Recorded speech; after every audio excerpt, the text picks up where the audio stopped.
Но ансамбль в плане творчества все время старается, конечно, удивить зрителя, менять свой репертуар и при этом показывать ту красоту, то, что было утеряно, и то, что сегодня живет, и то, что всегда с народом живет и до сегодняшних дней.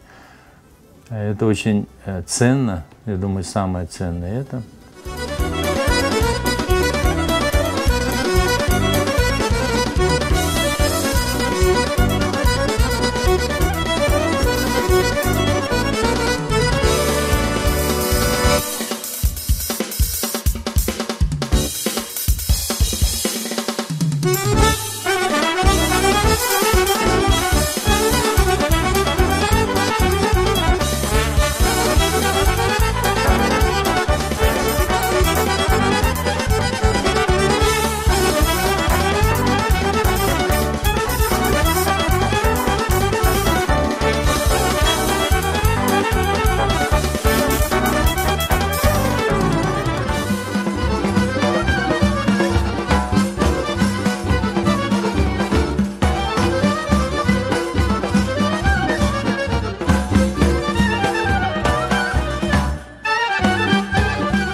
Но я не думаю, что это правильное будет решение. Я думаю, что нужно работать автономно, тем более у нас у каждого свой стиль работы, свое видение.